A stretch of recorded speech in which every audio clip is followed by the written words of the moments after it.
Bonjour à tous les amis, j'espère que vous allez bien, on se retrouve pour une nouvelle revue de la semaine. Donc comme d'habitude, je tiens à remercier tout le monde pour les dons Tipeee, les dons Odyssée. J'ai d'ailleurs récemment créé un PayPal pour que ceux qui me l'avaient demandé puissent passer par PayPal plutôt que par Tipeee. Donc merci à Denis, à Fils de Pangolin, à Isabelle, à Thierry, à Martine. Donc pour vos dons, franchement c'est vraiment sympa, ça m'aide beaucoup et je vous en remercie grandement. Donc merci aussi à Fils de Pangolin qui a découvert ma chaîne et qui en a fait la promotion sur Twitter notamment. Donc vraiment un grand merci à lui. Et encore un grand merci pour m'avoir introduit dans InfoVF parce que c'est vraiment très gentil de sa part. Pour ceux qui ne l'ont pas vu, j'ai aussi donc réalisé une interview avec Akina, donc qui est disponible sur ma chaîne Odyssée. Donc je vous invite aussi à aller la voir. C'est une petite interview vraiment sympa où on parle un petit peu de tout. Donc c'était assez sympa de la part d'Akina de m'avoir invité. Et juste avant de commencer, j'avais trois petites informations à vous passer. Donc la première, on parle de nous donc sur certains sites internet. Donc la team Top Gun donc qui est évoquée dans certains articles. Donc on parle de nous, on parle donc des différentes personnes, déjà une traduction, la Croix du Sud, on parle beaucoup aussi de Fils de Pangolin, voilà et il y a vraiment des articles qui sont en train d'émerger là-dessus sur, la team Top Gun, donc on est en train de monter, hein. Enfin, avant de commencer, je voulais vous inciter à aller voir 2 vidéos que j'ai trouvées vraiment intéressantes. Donc la première, c'est Louis Fouché qui est passé donc dans Hold Up Plus, dans le bonus. Donc je vous mettrai un petit passage tout à l'heure, mais allez vraiment la voir parce que il est vraiment hyper intelligent, hyper clair dans ce qu'il dit. C'est vraiment super intéressant. Il parle aussi d'hypnose, de la manière donc en fait, comment les médias, derrière le narratif du Covid ont en fait créé une hypnose, néfaste et négative en fait pour la population. Donc franchement ça c'est super bien expliqué. Et il y a aussi le documentaire Le Crime Parfait, qui est vraiment un bon documentaire, un peu moins partageable, un peu moins facilement partageable puisque un peu plus orienté. Mais franchement un très, très gros documentaire aussi qui parle de beaucoup de sujets, qui parle du Covid, mais pas que, qui parle aussi de tous les sujets qui vont avec, donc le Grand Reset et cetera. Donc un gros documentaire aussi que je peux vous conseiller. Allez, c'est parti pour la revue de la semaine.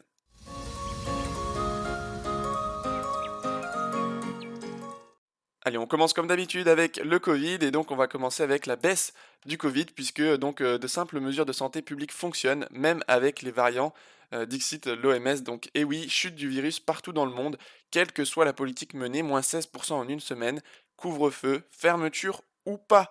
Donc il faut réouvrir. Mais ce qui est marrant, c'est que quand le Covid chute, il n'y a pas de restrictions qui s'enlèvent, par exemple en France, les restrictions sont gardées. Mais à l'inverse, quand il y a une augmentation du nombre de cas ou autre, eh bien, on nous rajoute encore des restrictions. C'est-à-dire qu'on ne revient jamais en arrière, on ne rassouplit jamais lorsque on a une baisse au niveau des cas. Donc ça, c'est incroyable. Allez, on continue avec la Coronafolie. Donc Ouest France, donc Covid-19 sur les applications de rencontres. Être vacciné est synonyme de succès. Voilà, les utilisateurs des plateformes de rencontres vaccinées contre le coronavirus ont plus de succès que les autres. L'utilisation des mots relatifs au sérum a fait un énorme bond dans les profils des adeptes des applis de dating ces derniers mois. Des professionnels de la santé ont cependant précisé que la vaccination n'est pas synonyme d'absence totale de risque de transmission du Covid-19. Waouh, ils le disent. Et oui, effectivement. Donc voilà, vraiment de la blague, hein. Donc être vacciné, c'est synonyme de succès sur les applications de rencontres. Or, ils nous disent qu'à la fin, bah, on sait très bien que ça ne signifie pas l'absence totale de transmission du Covid. Donc ça n'a aucun lien, aucun rapport. Alors on a la Corée du Nord qui a tenté aussi de pirater donc la société Pfizer pour récupérer les informations donc sur le vaccin et le traitement contre le Covid-19, affirment les services de renseignement sud-coréens. Alors ensuite, on va venir sur l'ivermectine. Donc Olivier Véran, donc il a pas de bol puisque donc devant le travail exceptionnel donc des vrais médecins, même l'OMS est obligé de reconnaître l'ivermectine. Voilà, l'OMS va adopter donc des directives sur l'ivermectine dans les semaines à venir. Donc ça c'est quand même une bonne nouvelle concernant les traitements. Alors un article de Sputnik, donc zéro Covid, les confinements ne font que retarder la propagation de l'infection selon Alexandra Henrion-Claude. Certains scientifiques plaident pour l'éradication donc du virus via des restrictions sanitaires ultra strictes. Faut-il s'inspirer de ce modèle qui semble avoir fait des preuves en Asie et en Océanie, quitte à sacrifier les libertés fondamentales? La généticienne Alexandra Henrion-Claude et l'avocat Thibaut Mercier s'y opposent tout aussi radicalement. Donc plusieurs voix s'élèvent contre ce confinement. Donc le confinement est l'équivalent d'un couvercle sur une casserole d'eau bouillante. La généticienne se dit ainsi persuadée de l'inefficacité des mesures de confinement imposées par le gouvernement depuis le début de la crise, qui ne font selon elle que retarder la propagation du virus, sans pour autant la stopper définitivement. Et en fait tout ça c'est extrêmement logique parce que tous les discours qui vont nous dire en fait on va vous confiner pour éviter la propagation du virus, enfin je veux dire c'est de la blague tout ça parce qu'un virus de par sa nature c'est fait pour se propager.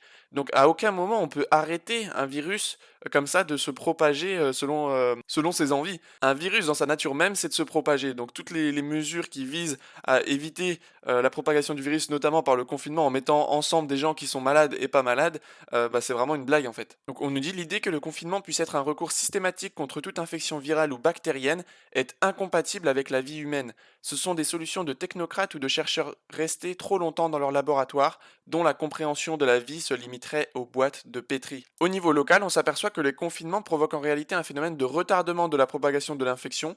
Tôt ou tard, le virus finit par circuler dans les régions dans lesquelles il n'avait pas encore circulé. Les Français se rendent compte que les restrictions ne sont pas toujours utiles et que l'on peut tout à fait vivre avec le virus. La communication anxiogène et culpabilisante du gouvernement pose toutefois la question de l'acceptabilité des mesures qui leur sont imposées. Allez, on continue. Donc le Covid vient d'un laboratoire de Wuhan, explique le professeur Dr Roland Wiesendanger, donc physicien renommé et nano-scientifique à l'université de Hambourg. Lui et son équipe ont compilé 600 faits dans une nouvelle étude Build.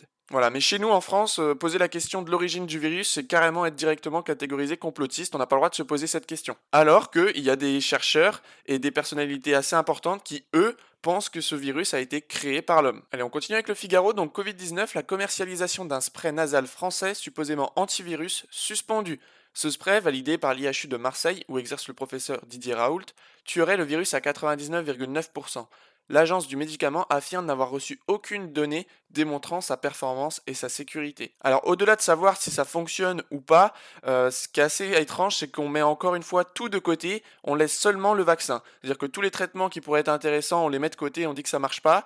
Même le spray là qui est proposé, on nous dit ça marche pas non plus.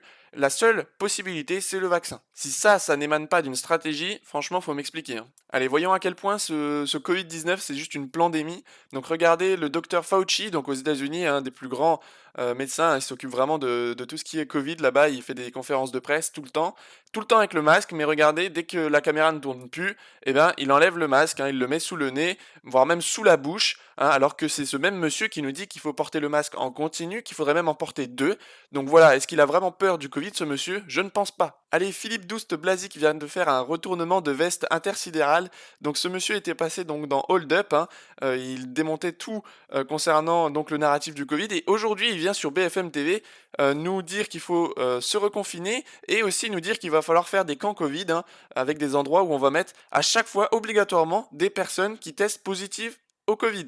Que dans toutes les communes de France, il y ait un endroit, un gymnase, etc., voilà, où on puisse venir se faire tester si on en a envie, et surtout s'isoler immédiatement et faire en sorte qu'il y ait un isolement systématique, presque coercitif, obligatoire pratiquement pour tous ceux qui sont positifs, après un confinement de 4 semaines. Allez, on enchaîne avec ce très beau message d'un curé, donc c'est parti. Vous le savez, tous ces sens, et en particulier celui du toucher, celui du contact, nous sommes des êtres de contact, frères et sœurs. Nous sommes des êtres de relation. Vivre, c'est être en relation, frères et sœurs. Vivre, ce n'est pas rester confiné chez soi. Vivre, ça n'est pas survivre. C'est pas possible d'en rester là. C'est aberrant. Et jusqu'à quand les hommes, les femmes, en France et dans le monde vont supporter cette dictature sanitaire qui nous oblige à vivre une vie qui n'est pas une vie, il faut le dire. Je suis désolé, la moitié de l'Assemblée va être furieuse de ce que je viens de dire, mais je dois le dire dans le nom de Jésus. Être vivant, c'est être en relation. Et on meurt de vouloir seulement survivre et de se défausser du contact de nos frères. Vous en souffrez tous. Il va falloir que le Seigneur nous montre une voie pour en sortir. Le général de Gaulle ne serait pas apparu avec un masque. Je ne sais pas ce que Jean-Paul II en aurait dit. J'aimerais une voix prophétique qui nous dise qu'enfin, il y a une vie qui est plus grande que la survie sanitaire, la vie relationnelle, qui fait que nous sommes pleinement vivants. Amen. Deuxième niveau, je ferme la parenthèse, ça m'a fait du bien. Deuxième, oui, ça soulage quand même. Hein. Mais vous savez que vous êtes très beaux sans vos masques, hein, et vous êtes très moches avec. Amen. Voilà, vraiment beau et courageux message, hein, de l'abbé, donc Pierre de Mestre. Un grand bravo à lui. Et on finit avec le discours de Victoria Abril, donc lors de la cérémonie de remise des prix Féroz, donc du cinéma espagnol à Madrid le 25 février. Elle aussi, elle balance. Mucho tiempo, porque todas estas ayudas no son gratis, ¿eh? Que vamos a estar pagando 40 años este dinero mágico de la UE. 40 años vamos a estar pagándolo. Bueno, pero hay gente que está muriendo también. Ay, tendrás. cariño, vamos a hacer por datos. No, vamos a ver, No, vamos a Victoria. hacer por datos. En Francia, no vamos a hablar aquí, así no nos metemos con nadie. En Francia hay cada año 600.000 muertos. El COVID, la primera epidemia, fueron 30.000 muertos, confinados y sin mascarillas, 30.000. La segunda, 30.000 muertos, confinados y con mascarillas. Y la tercera, confinados con vacuna, vamos a tener 40.000 Pero es que, muertos. Victoria, te vamos Entonces, a tener que dar un los premio muertos del de COVID, corona. no, perdona, los muertos de COVID no son ni el 10% de los muertos totales del año. Por ejemplo, En en España Francia, no, ¿eh? de cáncer, sí, en España no, porque hay menos gente, es otra cosa. En España, en Francia, de cáncer, 300.000 al año. Enfermedades cardiovasculares, diabetes, otros 300.000. La gripe, entre 10 y 20.000 muertos por año. Es decir, que el COVID habrá matado este año ni siquiera un 5% de los muertos naturales de cada año, muertos por Pero, Victoria, enfermedades. estamos Sí, en el problema una es que rueda de Entonces, prensa. el problema y es que es muy difícil cada de año. evitar. Perdona, tuvimos a su hermanito en el 2002. Pero- Y no se paró el mundo, ni se paró de vivir, ni se paró, ni se dejó, ni nos convertimos en esclavos y en cobayas. Ahora somos cobayas, metiéndonos vacunas que no son vacunas, que son unos experimentos sin probar, que nos meten directos, rapidito, y que además no solamente no están funcionando, sino que desde que estamos vacunando hay más casos positivos, más enfermos y más muertes. Bueno. Así que vamos a pensárnoslo un poquito Ya, más. pero nosotros- Precaución, por favor, prudencia. Prudencia, la prudencia es la inteligencia de la cólera. Prudencia, prudencia, prudencia. ¿Qué decía, cómo se llama Hipócrates? Primo no nocere. Primero, no hacer daño. Si no puedes curar, por lo menos no hagas daño. De momento, Bueno, lo que Allez, je vous mets le passage avec Fouché, donc qui vous parle donc des techniques d'hypnose utilisées avec ce Covid. La narration de la peur et de la culpabilité et une scansion traumatique, en fait, médiatique et gouvernementale, consistant à dire à tous les jours taper, tac, il y a tant de morts, il y a tant de cas, sans préciser ce que c'était que les cas, sans préciser ce que c'était que les morts, à maintenir les gens dans la peur, mais vraiment de manière volontaire, dans une narration qui, moi, m'a rappelé ce qu'on fait en hypnose conversationnelle, donc des techniques de manipulation, on pourrait dire, qu'on utilise au bloc opératoire. C'est toutes les mêmes techniques. Et je me suis rendu compte que ces techniques d'hypnose qu'on utilise au bloc opératoire, mais de manière bienveillante, en respectant l'écologie de la personne, là, il les utilisait de manière malveillante, à des fins de prise de pouvoir. Et que finalement, on était face à des gens qui maintenaient le fait de te taper dessus tous les jours et de te menacer, et qu'on était comme mis dans la position d'enfant battu. C'est-à-dire qu'à la fin, le père, il n'a même pas besoin de taper son enfant, il lève juste la main. Vous risquez d'être confiné. Hein. Oh là, ok, oui, on va se faire vacciner. Hein. Et il n'y a même plus besoin de taper fort, en fait. D'autres techniques, donc ça, c'est l'idée du traumatisme pour pouvoir rentrer dans le cerveau de quelqu'un. Ça veut dire quoi? C'est-à-dire qu'il y a plusieurs types d'inductions hypnotiques. Des inductions douces, lentes, basées sur des techniques utilisant le visuel, auditif, kinesthésique. Puis tu as des inductions brutales qui sont comme une agression en fait. Quand tu te fais agresser, en fait, tu es en phase d'hypnose. C'est-à-dire que tu es mis dans une situation où tu ne sais pas comment réagir. Tu n'as pas été entraîné, si tu fais pas de Krav Maga ou je sais pas quoi, tu n'as pas été entraîné. Et donc, tu vas te retrouver comme un lapin dans les phares. Et c'est l'autre, celui qui t'agresse, qui va te dire comment tu dois réagir. Et ça fait qu'il y a des gens qui se font violer, des gens qui se font agresser, qui repensent après, qui disent « mais j'aurais dû réagir ». Ils n'ont pas pu réagir. Parce qu'en fait, le fait de te mettre dans une situation complètement incongrue te met dans une situation où tu n'as pas de chemin synaptique qui permet de répondre. Et donc tu restes tétanisé. Et là, ça fait une brèche dans ton cerveau, et celui qui est en train de te raconter une histoire, il va pouvoir y mettre ce qu'il veut. On a déjà cette expérience. Tout le monde se souvient du 11 septembre 2001. Tout le monde se souvient des avions dans les tours. Et tout le monde a accepté ensuite qu'on lutte contre le terrorisme au prix d'avoir des caméras dans les rues, d'avoir des gens en armes avec un plan sentinelle ou je sais pas quoi, Vigipirate écarlate depuis 15 ans. On n'a jamais évalué combien il y avait réellement eu de morts, même si c'est très triste, hein, je veux dire, mais combien il y avait réellement eu de morts par le terrorisme. Là, on t'a dit, il y a plein de morts, c'est un virus qui vient de nulle part. On t'a mis dans la confusion. On t'a dit, allez au théâtre. Non, finalement, masquez-vous, ne vous masquez pas. Tout ça, c'est à l'évidence des techniques de confusion qu'on utilise en hypnose. Et donc c'est ça qui m'a le plus choqué en fait, c'est de me rendre compte que le gouvernement, les médias, étaient en train d'essayer de nous hypnotiser. Ça pouvait pas être de l'incompétence, parce que c'était extrêmement tissé, filé, c'est mondial, et puis il y avait vraiment une narration, une scansion, c'est-à-dire c'était pas un plan qui se déroulait sans comme ça. Et ça m'a posé une question, mais pourquoi en fait? Et je reste toujours sur cette question, pourquoi en fait? Pourquoi le gouvernement voudrait-il notre mal? Il y a plein de gens qui butent là-dedans quand je discute avec eux dans la rue et qui n'arrivent pas à aller au-delà de ce mur de verre-là. Qui restent sur mais pourquoi en fait? Non, c'est de l'incompétence, ils ont peur du procès, etc. Moi je pense qu'on est dans un déferlement totalitaire, qu'il y a la mise en place d'une tyrannie progressivement, et c'est ça qui me choque le plus. Mais est-ce que la réponse c'est d'installer un ordre tyrannique, technosanitariste, qui nous emmène doucement vers le transhumanisme mondialisé souhaité par les Laurent Alexandre, les Attali ou tout ce que tu veux?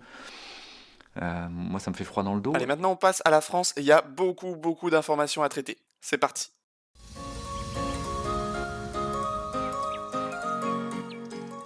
Allez, c'est parti avec la France, ça bouge même sur les plateaux télé. Mais pourquoi Olivier Véran nous dit que la situation est grave et pourquoi il se passe rien? Ah ben ça, je ne sais pas, il faut demander au ministre de la Santé. Docteur Simeka. On constate toujours que plus le niveau de désaccord est élevé, plus il s'agit de gens qui ne sont pas sur le terrain. Les épidémiologistes, les grands mathématiciens de la santé qui font des projections, qui nous avaient parlé de 9000 personnes en réa, de 200 000 morts, etc., en général, ne sont pas d'accord entre eux. Dès qu'on descend un petit peu, nous, en ville, on dit tous la même chose, on voit de moins en moins de patients. On voit beaucoup de tests positifs, mais on ne voit presque plus de gens malades. Dès qu'on descend sur le terrain, il y a quand même un relatif consensus. Donc, Non, mais est-ce que ça baisse ou pas? C'est ça la question en fait. Il semble bien que ça baisse. Voilà. On meurt avec le Covid ou du Covid. Et pour l'instant, depuis le temps qu'on réclame ce discernement entre les deux, on l'a pas. Ensuite, on nous parle de cas positifs alors qu'il s'agit de tests positifs. Exactement. Et ça n'est pas du tout la même chose. En médecine, toujours, depuis toujours, on regarde quelqu'un de malade et une fois qu'il est malade, on fait des examens de laboratoire. On nous dit attention, le variant arrive, vous allez voir ce que vous allez voir, les chiffres vont monter, etc. Résultat aujourd'hui, ça monte pas. Même les spécialistes disent on comprend pas. C'est ce qu'ils disent en off. Les spécialistes disent on comprend pas pourquoi les chiffres sont pas en train de s'envoler.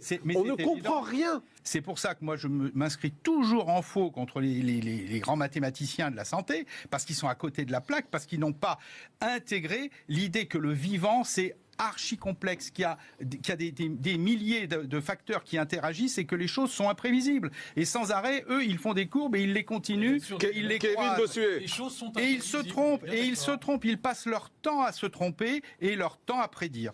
Moi, j'en ai marre des Pialou, j'en ai marre des Lacombe, j'en ai marre des Leray. Nous prévoyez du catastrophisme. Regardez, ça va repartir, il faut se confiner. Si on avait écouté ces médecins, mes élèves seraient depuis 1 an et demi sur leur canapé en train de jouer à la PlayStation. Et il nous a mis en couvre-feu, excusez-moi. Si vous avez le sentiment de vivre à partir de 18h, moi non. Regardez, vous avez le sentiment qu'on vit avec ce virus aujourd'hui? Mais bien non. sûr qu'on vit avec on vit plus avec un couvre-feu à 18h, on va pas dans les musées, on va pas dans les cinémas, vous appelez ça une vie normale avec le virus? Voilà, donc c'est vraiment du lourd, hein. Allez, on continue avec Nice, donc Estrosi, donc qui a seulement 21 lits de réanimation, et donc qui va reconfiner, et puis qui a en plus dépensé l'argent des impôts pour une sculpture du Covid, en fait, hein, qui ne sert absolument à rien, alors qu'il aurait pu créer à la place des lits supplémentaires dans son hôpital. Donc on voit bien que c'est une pandémie, qu'on peut créer des lits, mais on ne décide de ne pas le faire pour justifier la mise en place encore de confinement et de couvre-feu. Bonsoir. Voilà, comme le dit la dame, c'est vraiment de la propagande et il n'y a rien de logique là-dedans, il n'y a aucune utilité à ça. Et encore une fois, cet argent pourrait être utilisé pour d'autres choses. Allez, un confinement le week-end annoncé dans l'agglomération de Dunkerque. Et oui, puisque apparemment le virus ne circule pas la semaine lorsque l'on va au travail, hein, c'est une nouveauté. Donc l'agglomération de Dunkerque, donc de 250 000 habitants, sera désormais confinée le week-end du vendredi soir au lundi matin. Et en fait, il y a quelque chose de sournois là-dedans, c'est que on a vu récemment qu'ils ont essayé de faire un confinement en janvier, c'est pas passé au niveau de l'opinion publique, les gens étaient réticents à ça.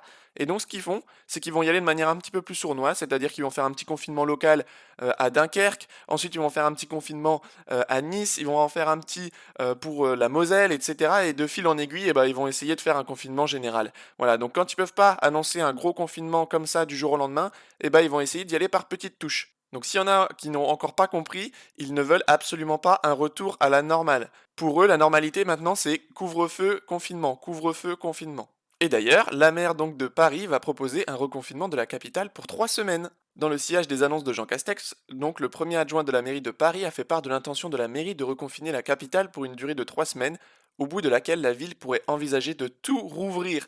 Alors là, c'est vraiment, on nous donne en fait la carotte, c'est-à-dire que ils vont encore une fois nous confiner et ils vont nous dire que cette fois-ci, vu que les gens sont réticents, ils vont nous dire, vous inquiétez pas, ce sera le dernier, après on rouvre tout. Voilà, donc c'est ce qu'ils nous ont quand même promis un peu avant. Donc ils continuent de nous faire des carottes, des promesses pour qu'on accepte toujours de se reconfiner. La réalité, c'est qu'ils veulent passer ça encore une fois et que derrière, on ne rouvrira absolument pas. D'ailleurs, ils disent encore une fois sur Agence France Presse, donc la mairie donc de Paris va proposer au gouvernement un confinement de 3 semaines dans la capitale, afin d'avoir la perspective de tout rouvrir.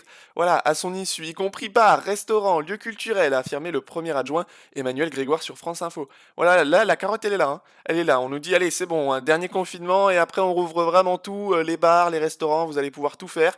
Sauf que bien sûr, alors soit ce sera pas le cas, soit il faudra avoir le passeport vaccinal ou encore le QR code. Et donc on nous parle de la lumière au bout du tunnel, hein, avec Gabriel Attal. Donc il nous dit que la lumière au bout du tunnel, c'est la vaccination. Donc alors sans parler des effets indésirables dont on a déjà parlé, que change la vaccination? Aujourd'hui, si on est vacciné en France, il faut continuer donc de porter le masque, la distanciation sociale, et on est même contagieux. Donc quelle est cette belle lumière? Il y a pas de belle lumière, il y a aucune lumière au bout du tunnel, selon eux. Allez, à Nice, il y a Florian Philippot qui se bouge beaucoup, hein, et qui a réuni donc plus de 400 personnes lors d'un rassemblement sans masque, donc ça les fait bien chier. Donc à Nice, hein, vu que c'est là-bas que ça se concentre, hein, avec aussi Dunkerque et Paris, voilà, il y a eu un gros rassemblement à Nice, donc pour protester, hein, contre cette idée donc de reconfiner encore Nice. Franchement, un grand bravo à lui parce qu'il se bouge vraiment beaucoup. C'est un des seuls hommes politiques avec peut-être Asselineau, donc qui fait quand même un gros travail, hein. C'est eux la vraie opposition, hein, parce que si on allume la télé, la vraie opposition, c'est Marine Le Pen, Jean-Luc Mélenchon, les Républicains. Tout cela, ils sont absents total donc du débat sur le coronavirus, hein. Eux, ils sont d'accord pour le confinement, pour le couvre-feu, etc., hein. Allez, coup d'un test PCR, on va se rendre compte un peu de la folie dans laquelle on est. Donc, coup d'un test PCR, 43,2 euros. Donc, en ce moment, c'est 310 000 tests par jour. Donc, on nous disait le 15 février. Ça fait 13 392 000 euros par jour pour 80% d'asymptomatiques, pour 80% de gens qui ont peut-être le Covid mais qui n'ont aucun symptôme, et 20% de non soignés. Voilà, donc on est en train de détruire totalement la sécurité sociale. Et si tout ça c'est pas volontaire, là franchement faut m'expliquer. Allez, on a eu une manifestation des Gilets jaunes à Paris, ils ont continué, ils sont toujours là, un grand bravo à eux, et faites attention parce qu'il y a un petit drapeau qui est pas français, il y a un autre petit drapeau dans la manifestation.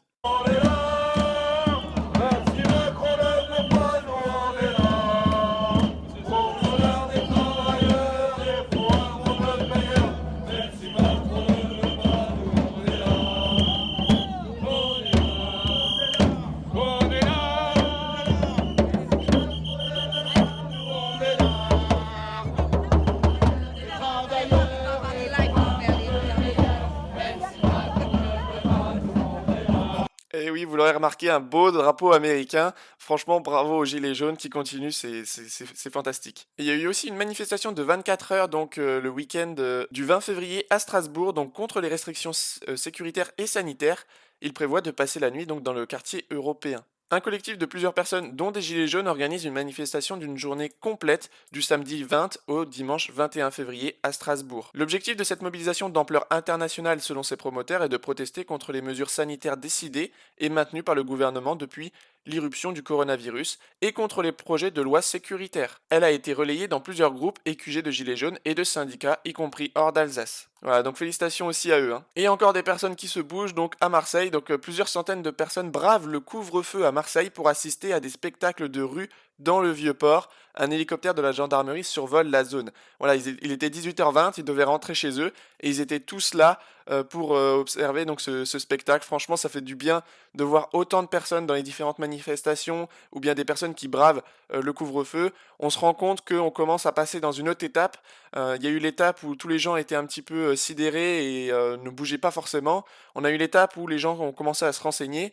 Et là, on commence à avoir une étape où on a de plus en plus de personnes qui commencent à refuser de respecter des lois injustes. Et pour finir, la bonne nouvelle, regardez, voyons donc une vingtaine de journalistes de BFM TV et de consultants santé de la chaîne surpris dans un restaurant clandestin à Paris. et du coup ils ont été verbalisés par les forces de l'ordre selon le Canard enchaîné. C'est Jean-Marc Morandini qui nous dit ça.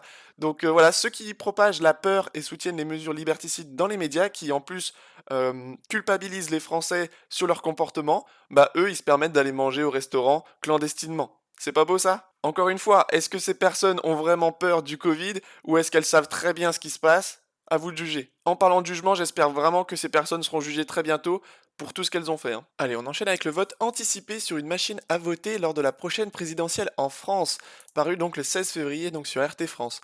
Donc le gouvernement a déposé un amendement au Sénat proposant un vote par anticipation pour l'élection présidentielle sur une machine à voter. Le texte évoque une entrée en vigueur différée au plus tard au 1er janvier 2022. La polémique autour du vote par anticipation qui a enflammé la présidentielle américaine se répétera-t-elle en France? Donc ça a très bien marché, ça a si bien marché aux États-Unis qu'ils vont l'importer en France. Alors la question qu'on peut se poser, c'est un parti qui a fait 2,22% aux dernières élections, pourquoi souhaite-t-il tout d'un coup mettre en place des machines à voter, si ce n'est pour essayer de truquer l'élection, franchement? Et en plus, comment peuvent-ils prédire que en 2022, pour les élections, ce sera encore compliqué pour aller se déplacer, il y aura encore le Covid, etc. C'est-à-dire que ces personnes-là, elles ont un agenda, tout simplement. Alors clairement, si ça passe, bah franchement, il n'y aura plus rien à attendre des votes parce que voilà, tout pourrait être truqué comme ce qui s'est passé aussi aux États-Unis, quoi. Mais ce qui est marrant, c'est qu'ils l'ont fait de manière fourbe, hein, parce que c'est un gouvernement un peu comme ça, hein. Le gouvernement a déposé au dernier moment un amendement à un texte sur l'organisation technique du scrutin présidentiel pour y instaurer le vote par anticipation via une machine à voter dans certains bureaux pour l'élection présidentielle de 2022. Voilà, pour quelque chose d'aussi important, eh ben ils vont le glisser sous le tapis parmi un petit amendement donc sur l'organisation technique du scrutin. Voilà, ils le mettent sous le tapis comme ça, on en parle un petit peu moins. Quel scandale. Bon alors pour ceux qui ont un peu confiance en ce gouvernement et qui se disent allez, ils vont peut-être pas tricher, etc. C'est peut-être fait pour limiter la propagation du virus. Bah je vais quand même vous rappeler un peu qui on a en face de nous. Donc on a le ministère de l'Intérieur qui est visé pour une enquête de viol. On a le ministère des Comptes publics qui est visé par une enquête pour corruption. On a le ministère de la Justice qui est visé par une enquête pour prise illégale d'intérêt. On a le ministère donc des PME qui est visé par 2 enquêtes pour abus de confiance. On a aussi le président de l'Assemblée nationale, Richard Ferrand, donc qui est mis en examen depuis septembre 2019 pour prise illégale d'intérêt dans une affaire immobilière. Et on a aussi le ministre des Outre-mer, qui est soupçonné de prise illégale d'intérêt. Donc on voit que c'est des personnes qui sont droites dans leurs bottes, qui ont beaucoup de valeurs et qui respectent bien la loi. Donc franchement, si on leur offre la possibilité de truquer les élections, sachant qu'ils ont fait 2,22% aux dernières élections, clairement, est-ce qu'ils vont s'en priver? Alors je vous invite à aller voir donc l'interview qu'a fait François avec Silvano Trotta. Donc c'était vraiment une belle interview, je vous la conseille, donc allez la voir, elle est vraiment sympa, hein. Et en parlant de François, donc l'école à la maison, est-ce fini? Donc on va écouter Ricardo, puisque en ce moment, bah, il y a beaucoup de parents qui souhaitent plutôt faire l'école à la maison, étant donné qu'ils n'ont pas envie d'emmener leurs enfants avec le masque à l'école. Et donc du coup, bien entendu, l'État va s'attaquer donc à l'école à la maison pour qu'on n'ait plus le choix que d'emmener nos enfants à l'école et donc du coup leur faire subir un peu toutes les restrictions sanitaires. Bonjour, de 18 000 on est passé à 62 000 enfants qui ne vont pas à l'école mais qui sont instruits en famille, en gros qui font l'école à la maison. Avant, eh bien, ils suivaient les cours du CNED. Aujourd'hui, ils ne les suivent plus à plus de 80%. De nombreuses méthodes existent comme celle qui s'appelle cours Sainte-Anne, une technique privée assez élitiste, choisie du reste par mes amis tourangeaux, les Maillards. Jusqu'à présent, eh bien, les parents n'étaient tenus pour faire ces cours à la maison qu'à une simple déclaration préalable à la mairie ou auprès des autorités compétentes. Désormais, cela va changer. Il va falloir une autorisation préalable. De la déclaration, on passe à l'autorisation. 4 critères retenus. L'éloignement d'un établissement scolaire, une activité sportive de haut niveau, une situation propre à l'enfant ou une maladie et un handicap. Pour mes amis de Tours, qui n'ont rien de tout ça, la famille Maillard, c'est une véritable catastrophe.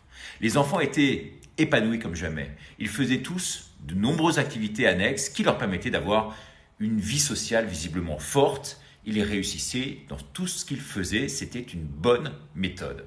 La maman était du reste devenue leur prof et leur papa, Jean-Baptiste, faisait la lecture et les poèmes. Bref, tout cela coulait merveilleusement bien.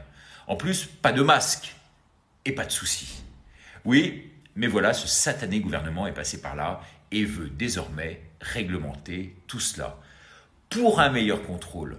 Mais on le sait, derrière le contrôle, la vraie menace, celle de l'interdiction pure et simple. Allez, la défense, la corruption franco-allemande tourne à la soumission de la France à l'Allemagne, donc paru le 15 février.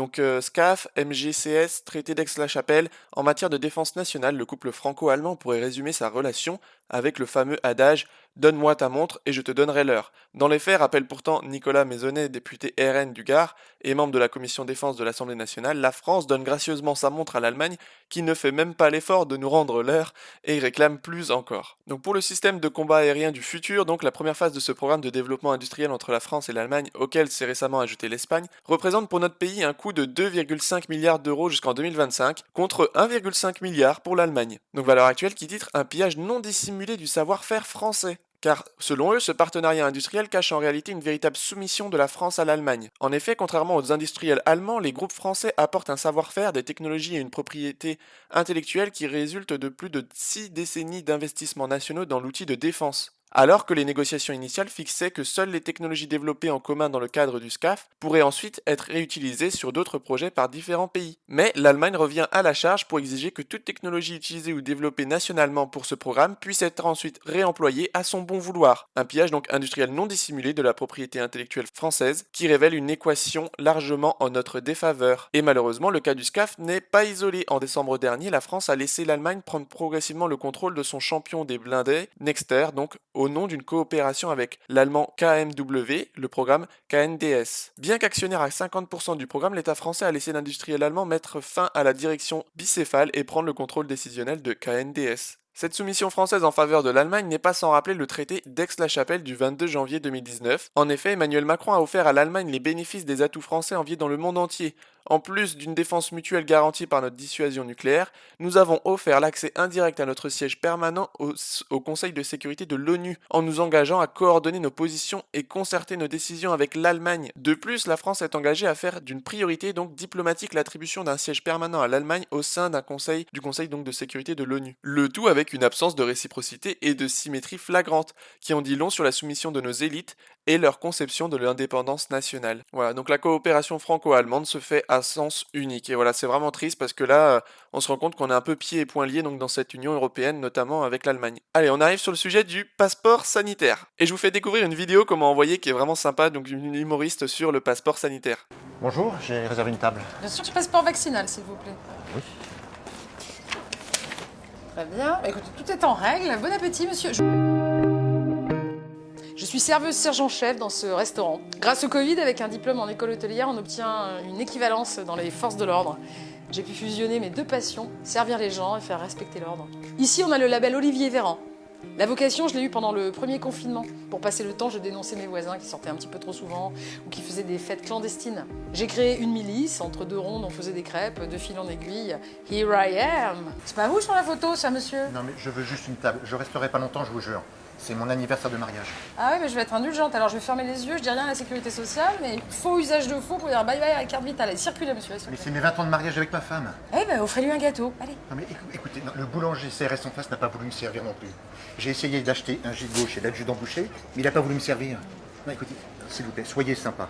Ma femme rêve de dîner au restaurant depuis 1 an. On n'en peut plus de se faire livrer. Eh ben, fallait vous faire vacciner, monsieur, voilà. Oui, les gens respectent dans l'ensemble. On a toujours quelques complotistes récalcitrants, mais en général, ils dépassent jamais les fils barbelés. Les anti-vaccins ont surtout peur du tétanos, beaucoup moins du Covid.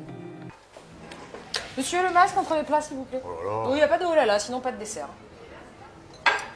Voilà. On va pas se plaindre, hein. Le passeport vaccinal, ça a permis le retour à la vie d'avant.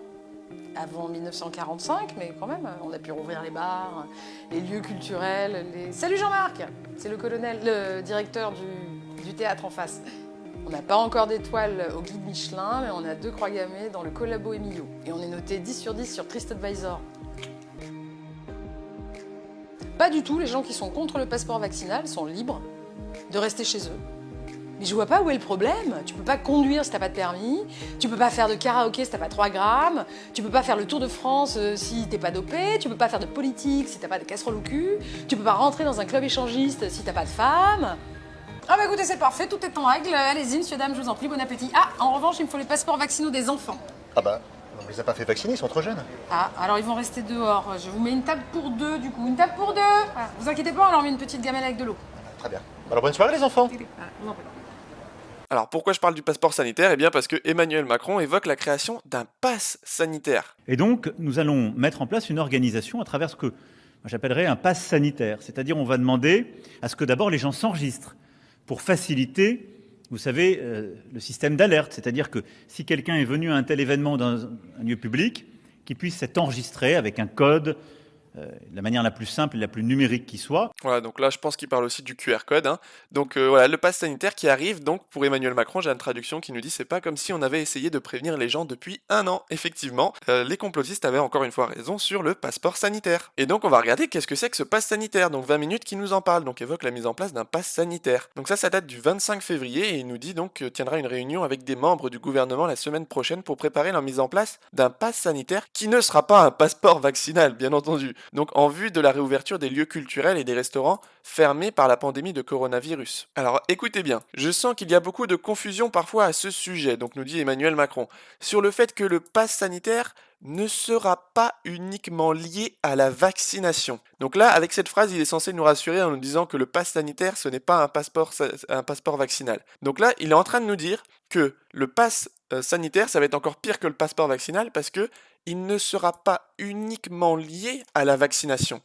Donc ça veut dire qu'il va être lié à la fois à la vaccination, donc il confirme que ça va bien être lié à la vaccination, mais pas seulement. Voilà, il vous a même rajouté quelque chose. Donc ça va être sûrement avec les QR codes, les choses comme ça, les tests négatifs. Voilà, donc le pass sanitaire, ce n'est effectivement pas un passeport vaccinal, c'est encore pire que le passeport vaccinal. On a la confirmation par Emmanuel Macron lui-même. Et donc dès que le gouvernement a décidé de mettre en place ce passeport vaccinal ou ce pass sanitaire, eh ben on a Libération et tous les médias qui s'empressent de dire que c'est une bonne chose, hein. Libération qui nous disait à l'époque « Faites ce que vous voulez, mais votez Macron », eh bien aujourd'hui ils nous disent « Passeport vaccinal, s'il vous plaît ». Voilà, donc on va devoir supplier pour avoir ce passeport vaccinal pour pouvoir retrouver une vie d'avant, mais qui n'est pas du tout la vie d'avant. Et on a d'ailleurs une polémique à Avignon après que des manifestants ont utilisé une étoile jaune barrée de la mention non vaccinée pour faire un parallèle avec les étoiles utilisées pour distinguer les juifs pendant la Seconde Guerre mondiale. Encore une fois, ceux qui nous disent qu'on va trop loin en pensant ça, on en reparle dans quelques semaines et dans quelques mois. Parce qu'on était censé aller trop loin quand on disait qu'il y aurait un passeport vaccinal et que si on n'était pas vacciné, on pourrait plus avoir accès à certains lieux. Mais ne tombons pas dans le complotisme puisque la vaccination n'est pas obligatoire. Voilà, vous avez plus de vie si vous n'êtes pas vacciné, mais c'est pas obligatoire. Et on a donc Nicolas Dupont-Aignan qui juge le pass sanitaire liberticide et inefficace. J'appellerai tous les Français à le combattre. Donc on a lui, on a Asselineau et on a Philippot aussi qui combattent vraiment ce pass sanitaire. Allez, on va parler un petit peu des étudiants. Donc face à la précarité, les étudiants contraints d'aller au resto du cœur. Donc les étudiants sont toujours plus nombreux à dépendre des distributions des restos du cœur pour survivre. Les jobs étudiants ont quasiment disparu à cause de la crise du Covid. Mais ce n'est pas tout, 60% des étudiants présentent des signes de détresse psychologique, c'est le résultat alarmant d'une étude menée à Rennes par l'école des hautes études en santé publique. 1/5 des étudiants interrogés présentent des symptômes de dépression. 23% présentent donc des symptômes de dépression, 37,5% des symptômes d'anxiété, 51,5% ressentent un sentiment de solitude. Tout ça pour une maladie qui est inoffensive pratiquement pour eux, hein. Allez, à Colmar, des chefs étoilés concoctent des repas gratuits pour les étudiants. Donc on nous dit, voilà, on est à un stade où tout le monde, sauf l'État, aide les étudiants en difficulté. Alors en plus de vivre dans la précarité, et ben en plus les étudiants se font taper dessus par les membres du gouvernement, donc c'est incroyable. Le Parisien qui titre donc les vrais étudiants agacés par les influenceurs approchés par le gouvernement. On travaille 12 heures sur un écran et on doit passer nos examens en présentiel pour que Enjoy Phoenix, déscolarisé depuis 2012, parle en notre nom. Toujours plus loin dans l'indécence, donc vendredi soir, You, une utilisatrice de Twitter qui se présente comme une étudiante en master, en a gros sur la patate. Frôler le burn-out et la dépression, avoir des troubles anxieux et apprendre sur Twitter que l'on est représenté par des jeunes riches non étudiants qui ne connaissent strictement rien à nos vies actuelles, s'agace-t-elle sur Twitter. Étudiant, pas influenceur, le hashtag donc est lancé. Le message de You, aimé par plus de 6000 personnes et partagé près de 2000 fois ce samedi midi, semble mettre d'accord un certain nombre de jeunes. Ils sont nombreux ces dernières 24 heures à s'offusquer de la stratégie de communication gouvernementale destinée aux étudiants. En cause, une rencontre organisée mercredi soir entre le porte-parole du gouvernement et 5 influenceurs français, à l'occasion du lancement de l'émission mensuelle de Gabriel Attal sur les plateformes YouTube et Twitch. Pour eux, la youtubeuse Enjoy Phoenix, l'instagrammeur Fabien, les entrepreneuses Élise Goldfarb et Julia Layani, ou le chroniqueur Malek Délégué n'incarnent en rien leurs difficultés. En effet, regardez ici, donc c'est ce mec-là qui a été reçu à l'Élysée pour discuter sur la précarité des étudiants, des influenceurs aisés et déscolarisés. Lisez bien sa publication, je me demande ce qu'il connaît à propos des étudiants. Il nous dit, je me suis fait un beau cadeau pour mes 20 ans, maintenant il me faut le permis. Voilà, donc c'est de la propagande à un niveau assez violent, hein, c'est-à-dire que déjà les étudiants sont dans des situations précaires. Ensuite, on vient instrumentaliser tout ça, on vient utiliser un porte-parole du gouvernement qui va s'adresser spécifiquement aux jeunes pour faire de la propagande concernant leur politique à eux et les inciter à voter pour eux pour les prochaines élections, vu qu'ils ont fait un score minable la dernière fois, bah, ils essayent de remonter ça. Et puis ils utilisent des personnes, ils sélectionnent des personnes, donc ils présélectionnent des personnes qui vont venir parler au nom des étudiants qui ne sont absolument pas dans les difficultés dans lesquelles ils sont, pour minimiser donc les difficultés qu'ont les étudiants actuellement. Et en plus de ça, taper sur eux en disant c'est bon, vous allez avoir votre bac facilement parce que voilà, vous allez avoir vos études plus faciles en raison des aménagements. Voilà, donc il y a de quoi vraiment se mettre en colère et c'est vrai que c'est quand même tout ça, c'est vraiment de la mise en scène et de la propagande vraiment malsaine. C'est incroyable que ça puisse être comme ça encore à notre époque. Allez, vaccination à l'étranger, nombre de cas, ces imprécisions dans les chiffres de Jean Castex, donc qui avait présenté donc une conférence de presse et on s'est rendu compte qu'il y avait pas mal d'erreurs. Donc la première, une erreur de forme, on va dire, donc le drapeau français qui était inversé. Alors on peut se dire c'est pas très grave, c'est pas quelque chose d'hyper important, mais moi ça me fait toujours penser à l'inversion des valeurs, parce que dans ce monde actuellement on est plutôt dans une inversion des valeurs, et je pense pas qu'une erreur comme ça soit vraiment une véritable erreur. Je pense que c'est vraiment fait à dessein. Ces personnes-là n'aiment pas notre pays, et d'ailleurs ils le vendent à des industriels et à des banquiers, mais ils n'aiment pas notre pays, et donc l'inversion de ce drapeau, pour moi, ça signifie vraiment cette inversion des valeurs. Donc voilà, il a commis encore pas mal d'erreurs, et c'est pas la première fois, hein. On nous dit que Jean Castex s'en mêle les pinceaux. Donc le 7 janvier, il avait évoqué près de 2500 hospitalisations chaque jour. La réalité était 2 fois moindre. Voilà, donc comment vous faites pour justifier des lois liberticides et donc des lois de plus en plus autoritaires à propos de ce Covid? Vous gonflez les chiffres. Au lieu de 1230 patients qui étaient hospitalisés quotidiennement, vous dites qu'il y en a 2500. Et puis qu'est-ce que vous dites après? Vous dites j'ai commis une erreur, promis de rectifier le tir. Ce qui est marrant quand même, c'est que ces erreurs-là, elles vont toujours dans le même sens. C'est qu'à la place de 1200, on lui donne 2500.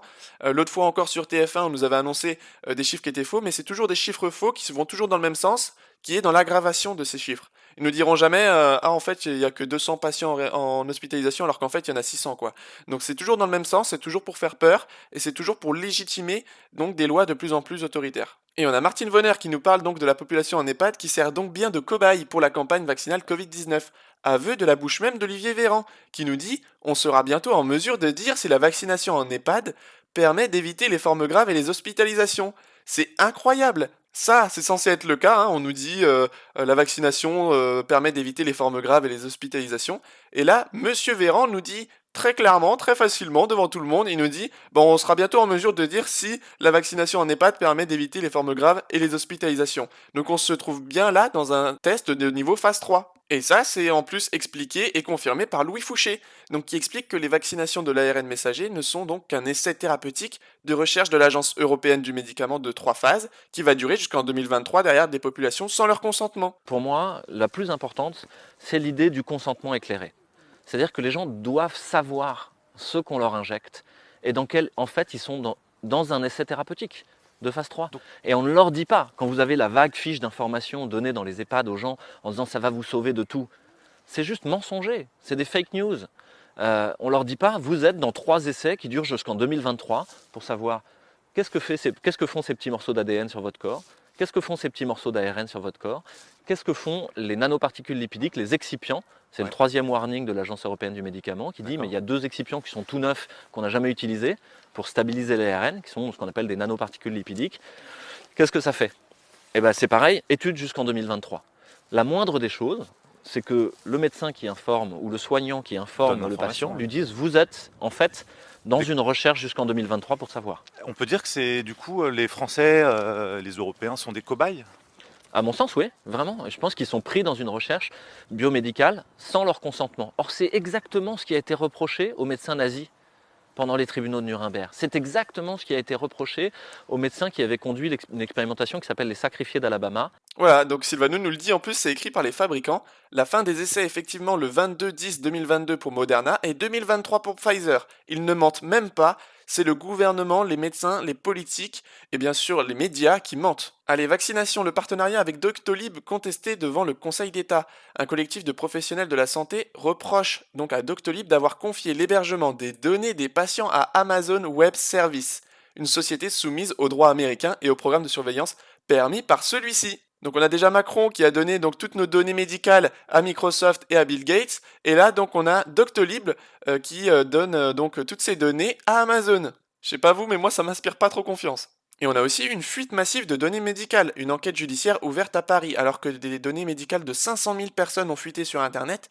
La section donc cybercriminalité du parquet de Paris a annoncé ouvrir une enquête. Expliquez-moi comment 300 000 dossiers médicaux de Bretons ont pu être retrouvés sur le dark web. C'est quand même incroyable. Le fichier comporte donc pratiquement 500 000 noms, donc associés à des coordonnées, adresse postale, téléphone, email, un numéro de sécurité sociale. Ils sont parfois accompagnés d'indications sur le groupe sanguin, le médecin traitant, ou la mutuelle, ou encore de commentaires sur l'état de santé. Allez, tout autre sujet, donc selon un rapport d'étape sur la pédocriminalité dans l'église, au moins 10 000 enfants auraient été victimes de prêtres pédocriminels depuis les années 1950 en France. Commission indépendante sur les abus sexuels dans l'église, estimation encore provisoire selon l'AFP. Voilà, donc tous ceux qui ferment encore les yeux sur la pédocriminalité, sachez que maintenant ça sort de plus en plus, et qu'on se rend compte qu'il y a quand même énormément d'enfants en France qui sont touchés. Allez, on est libre comme l'air, dans certaines communes du Morbihan, le port du masque n'est plus obligatoire, franchement ça c'est beau, et donc les gens sont vraiment contents, j'espère que ça pourra se propager aussi à d'autres secteurs et surtout à l'ensemble du pays. Allez, dernière info, donc la France va plonger dans le chaos,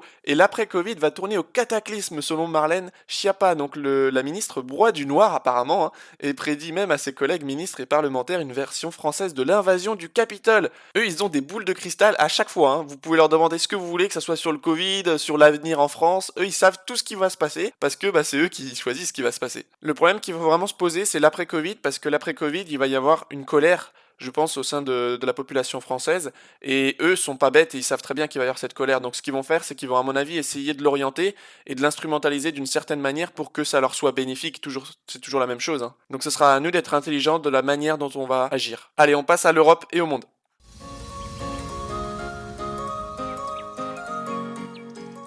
Allez, on commence avec un tribunal de La Haye qui annonce que le couvre-feu imposé de 21h à 4h30 depuis le 23 janvier doit être immédiatement levé aux Pays-Bas selon l'AFP. On a Bill Gates qui était philanthrope, médecin et qui est désormais le diététicien qui nous dit que tous les pays riches devraient passer au bœuf 100% synthétique. Vous pouvez même vous habituer à la différence de goût. Allez, on va parler un peu de la Belgique parce qu'on a pas mal d'informations. Donc d'abord, à Bruxelles, des centaines de personnes, de jeunes, ont manifesté cet après-midi contre les mesures mises en place face à l'épidémie de Covid-19 en Belgique. La plupart ne portaient pas de masque. Oh les méchants. De plus, du monde dans les parcs à Bruxelles ce dimanche, impossible de verbaliser tous ceux qui ne respectaient pas les mesures. Regardez, il y a très peu de gens qui ont des masques. Tout le monde profite un peu du soleil dans ce parc. Et franchement, ça fait plaisir à voir. Bravo aux Belges. Et c'est là qu'on se rend compte, si on est nombreux à ne plus respecter leurs mesures, en fait, ils peuvent rien faire, quoi. Ils auront jamais assez de policiers pour venir tous nous verbaliser. Et là, c'est l'exemple type, quoi. Bravo à eux, franchement. Et en Belgique, le port obligatoire du masque est jugé anticonstitutionnel. Donc ça date du 18 février. Le tribunal de police de Bruxelles a rendu un jugement le 12 janvier dernier acquittant un homme cité à comparaître pour non-port du masque, a indiqué jeudi son avocate. Le juge a motivé sa décision par le constat que le port du masque obligatoire dans l'espace public est anticonstitutionnel. Et donc on a le ministre de l'Intérieur qui a précisé qu'il faisait appel de cette décision. Allez, on part à Londres voir ce qu'est le terrible variant anglais. Voilà, donc situation totalement catastrophique là-bas où personne ne porte de masque dans la rue. Voilà, c'est à cause de ce variant-là que nous, on va devoir être confinés.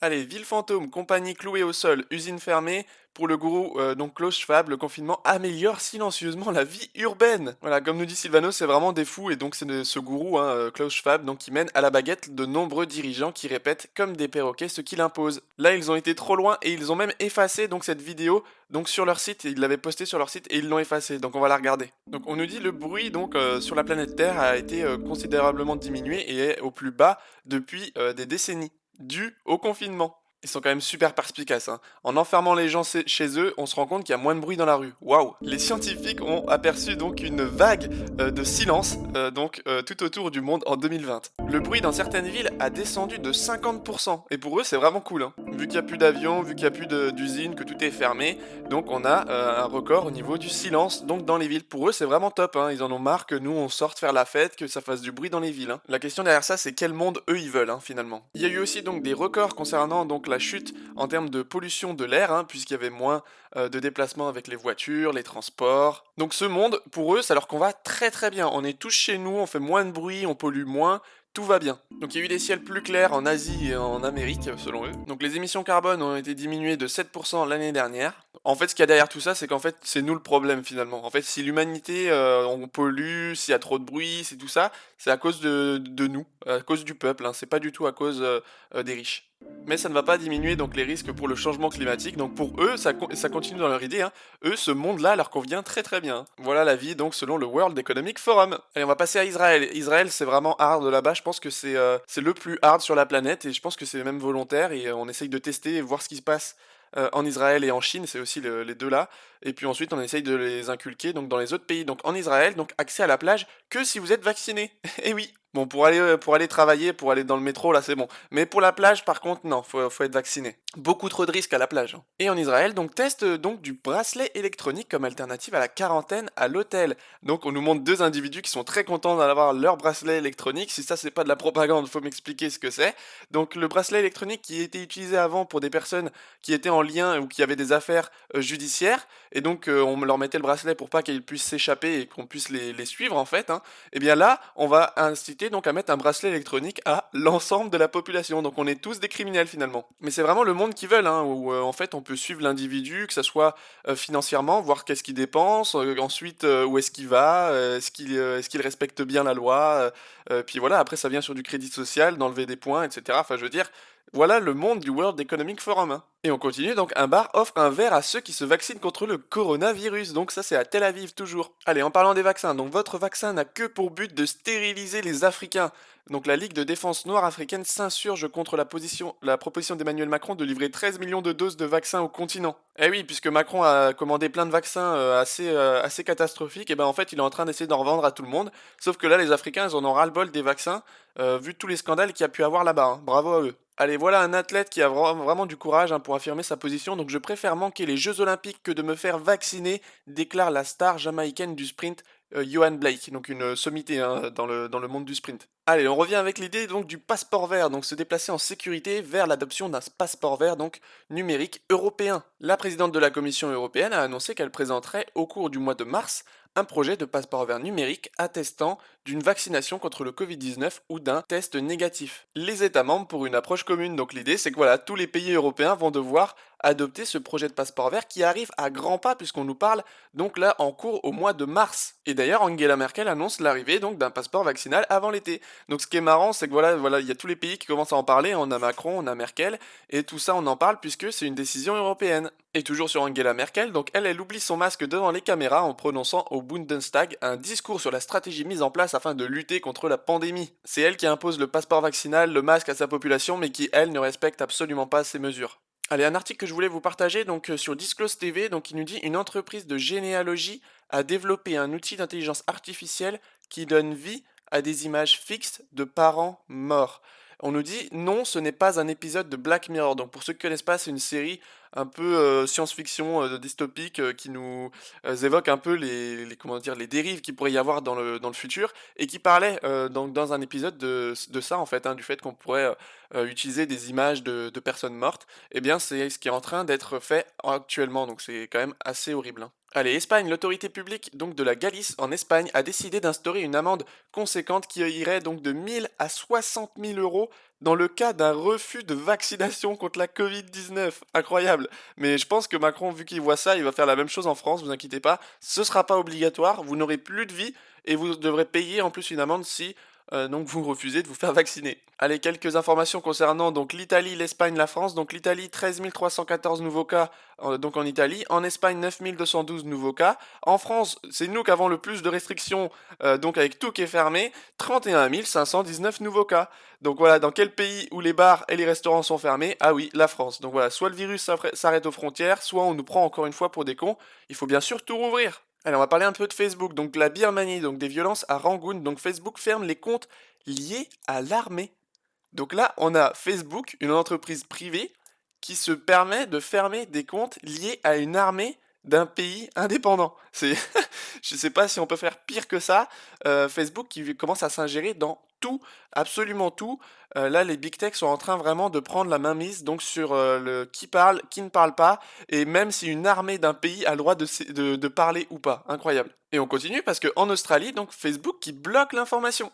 Le ton monte entre Facebook et Canberra. Refusant de payer les groupes de presse pour la diffusion de leur contenu, la firme de Mark Zuckerberg a interdit depuis mercredi les 16 à 18 millions d'utilisateurs que compte le pays d'accéder au contenu des médias locaux et internationaux.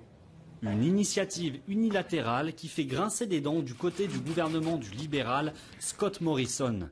Facebook was wrong. Facebook a eu tort. Les actions de Facebook n'étaient pas nécessaires, elles ont été sévères. Et cela va entacher leur réputation ici en Australie. Ah bah c'est sûr que leur réputation, elle a pris un sacré goût, Facebook, YouTube, Twitter, depuis quelques mois. Hein.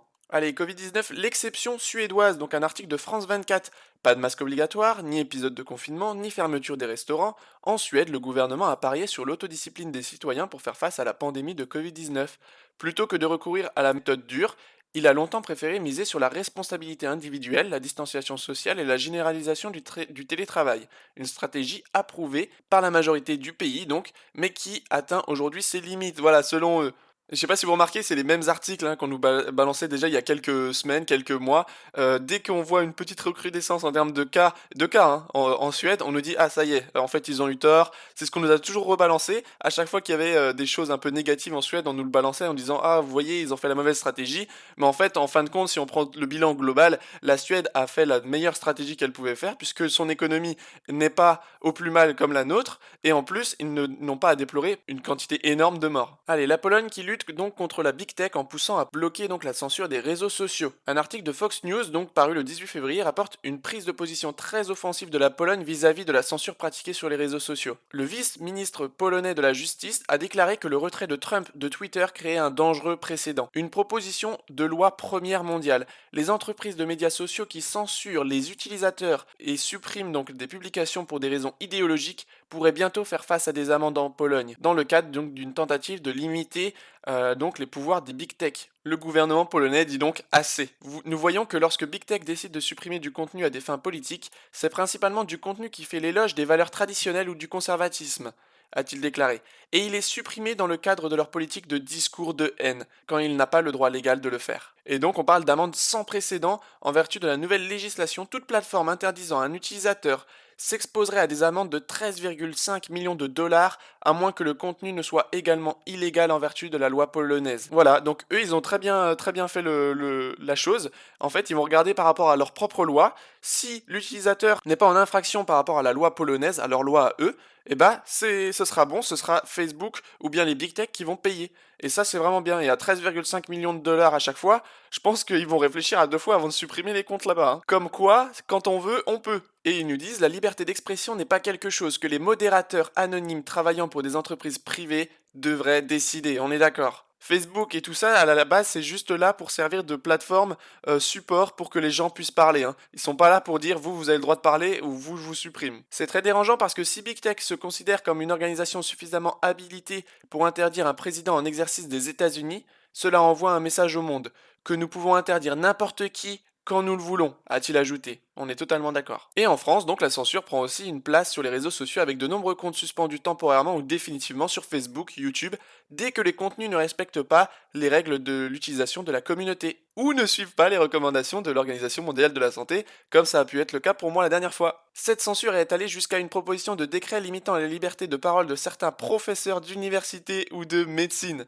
Incroyable. Allez, la liste des complotistes s'agrandit et aujourd'hui, on accueille l'ONU. Donc, selon l'ONU, la pandémie est un prétexte utilisé par certains pays pour réprimer et abolir les libertés. Waouh! Mais je crois que c'est pas passé sur BFM ça. Allez, l'AFP a touché de l'argent de la fondation Bill Gates selon Mediapart. Donc pourquoi l'AFP a-t-elle touché de l'argent de la fondation de Bill Gates à votre avis? Est-ce sain et normal avec un budget déjà élevé de l'ordre de 300 millions d'euros? Peuvent-ils sauvegarder leur indépendance éditoriale en acceptant cet argent? Certainement pas. Donc voilà, autre révélation du journaliste de Mediapart, donc l'importance croissante des aides versées par les géants de l'Internet, Google et Facebook, ainsi que la fondation Bill et Melinda Gates, à la presse nationale. Donc c'est les personnes les plus riches sur la planète donc qui font les donations pour notre presse nationale. Est-ce que notre presse du coup est indépendante? Je pense que vous avez la réponse. Parmi les journaux ayant reçu des financements, Valeurs Actuelles, Le Monde, Libération, Le Figaro, Les Échos, Les Inrocks, Paris Match et l'agence France Presse. On a aussi France Télévisions, BFM TV, bon ça on s'en doutait un petit peu, 20 minutes, et d'autres sont aussi partenaires de Facebook pour la mise en place d'un système de lutte contre les fake news. C'est pas beau ça? C'est eux qui balancent le plus de fake news, et c'est donc les plateformes qui les subventionnent qui disent on vous subventionne pour pas qu'il y ait de fake news. Et ce qui est énorme, c'est qu'on nous dit sans ces aides publiques et privées, ces groupes seraient en situation de faillite. Donc tous nos médias sont tenus par ceux qui donnent, par ceux qui ont l'argent, c'est-à-dire les ultra riches et géants du big tech. Donc comme on dit, c'est la main qui donne qui est plus forte que la main qui reçoit. Allez, au Brésil, une campagne de vaccination à l'arrêt, sabotée, selon Le Monde, par Bolsonaro. Anti-vaccin notoire, le président a refusé d'être immunisé et il a appelé la population à ne pas servir de cobaye aux firmes pharmaceutiques. Ils auraient peut-être pu rajouter complotiste aussi à Bolsonaro, mais en tout cas, lui, il a le courage de dire ce qu'il pense. Voilà, donc le méchant Bolsonaro qui ne veut pas que sa population serve de cobaye pour les firmes pharmaceutiques. Voilà, vraiment un très mauvais personnage que ce Bolsonaro. Hein. Allez, on passe à la dernière catégorie, les États-Unis.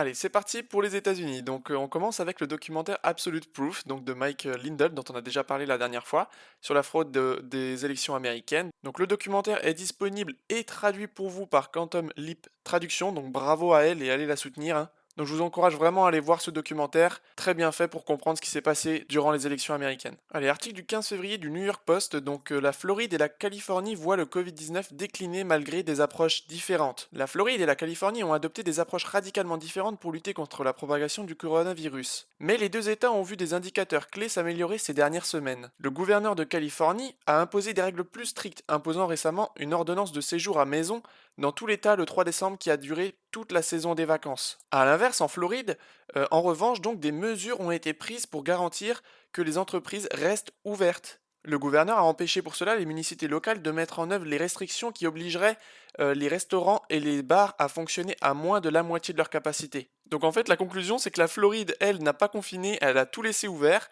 pas de port du masque, et elle obtient des résultats qui sont équivalents, voire meilleurs que ceux de la Californie qui a été très sévère. Donc c'est la preuve que le confinement ne sert à rien. Allez, maintenant on va regarder du côté de Joe Biden et de Trump, puisqu'on a des choses assez marrantes qui sont passées ces derniers temps.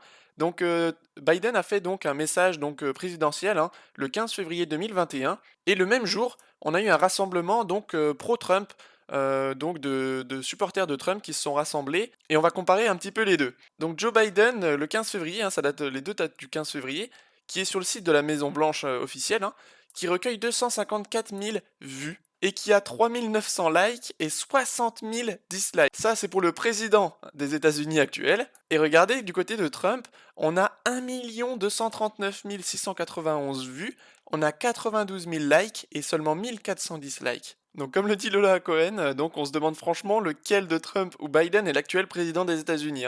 Donc là on est censé croire que Biden a récolté plus de 80 millions de voix et qu'il n'est même pas capable de passer les 300 000 vues sur YouTube pour un message présidentiel hyper important, et qu'en plus, regardez le nombre de likes et le nombre de dislikes, c'est incroyable. C'est-à-dire qu'il n'y a même pas autant de dislikes qu'il y a de likes pour les vidéos de Trump, et surtout au niveau des vues, quoi. Donc la question c'est, où sont donc passés les gens qui ont voté pour Biden? Et on continue, parce que encore plus récemment, le 25 février, On a Joe Biden qui a fait donc une conférence de presse sur la vaccination concernant le Covid. Et sur le site officiel, il y avait seulement 669 personnes qui regardaient en direct l'allocution du président des États-Unis. Et on nous dit que ce gars a donc recueilli 81 millions de voix. Donc là, c'est sur le site The Gateway Pundit qui a pris une capture d'écran. Et encore une fois, vous voyez le nombre de dislikes qui est assez impressionnant. 3600 dislikes pour seulement 203 likes pour sa vidéo. Hein. Allez, on enchaîne. Donc on a le Parti républicain donc, qui va regarder concernant le rôle de la présidente Nancy Pelosi,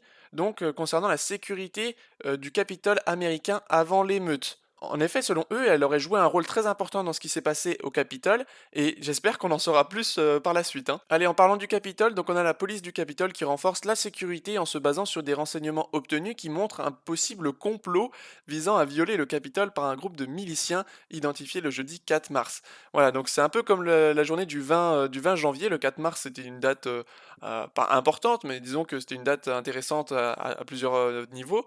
Et donc, on est en train de nous dire que là, il risque d'y avoir donc des possibles troubles, et c'est pour ça donc qu'il renforce encore la sécurité du Capitole. Est-ce qu'on va encore avoir quelque chose qui va ressembler au 6 janvier avec les émeutes du Capitole, encore une manipulation ou un faux drapeau comme on a pu le voir? Ça, c'est la question. Hein. Allez, pour rigoler un petit peu, donc concernant les présidents des États-Unis, donc au début et à la fin de leur mandat, donc RIP Joe Biden. Donc on a Obama ici et à la fin Obama. On a Trump au début et Trump à la fin. Et ici Biden et à la fin c'est Trump. Parce que selon moi il y a quand même très peu de chances que Joe Biden finisse son mandat. Il devrait se passer quelque chose avant. Allez, les États-Unis qui frappent plusieurs cibles en Syrie, première opération militaire sous Joe Biden, 26 février 2021. Donc ce personnage a été élu et assermenté donc le 20 janvier 2021. Un mois plus tard, donc il envoie déjà les premières bombes.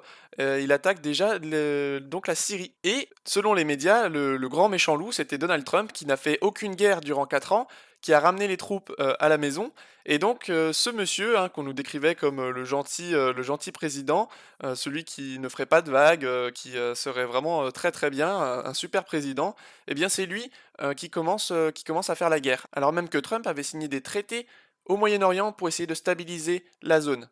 Donc encore une fois, pour ceux qui pensaient que Joe Biden était quelqu'un de plutôt tranquille, qui n'allait pas faire de vagues, eh bien non, en fait c'est toujours une marionnette, il exécute donc ce qu'on lui dit. Et Florian Philippot en parle d'ailleurs, hein, un mois à peine après son arrivée à la présidence, Joe Biden lance ses premières frappes contre la Syrie. Il est prêt pour le prix Nobel de la paix que l'oligarchie ne manquera pas de lui donner, jurisprudence Obama, bien entendu. On rappelle que Trump n'a pas eu le prix Nobel de la paix, mais à mon avis, Biden, voilà, ils seront prêts à lui donner. Hein. Ensuite, on a un article de François, donc un couple illégitime à la Maison-Blanche. Connu pour ses bafouilles, Joe Robinette Biden est une figure familière de la politique américaine et a accumulé durant sa longue carrière un capital sympathie auprès du public. Celui qui se présentait comme l'homme des syndicats et appelait volontiers ses origines modestes à faire rire des millions d'Américains, incarné par des comiques comme Robin Williams dans Joe qui radote, l'oncle de bonne famille affirmait haut et fort, il y a 20 ans, être l'homme le plus pauvre de DC. Dans son nouvel ouvrage, Profiles in Corruption, Peter Schweitzer envoie un violent coup de projecteur sur les comportements de ses leaders démocrates,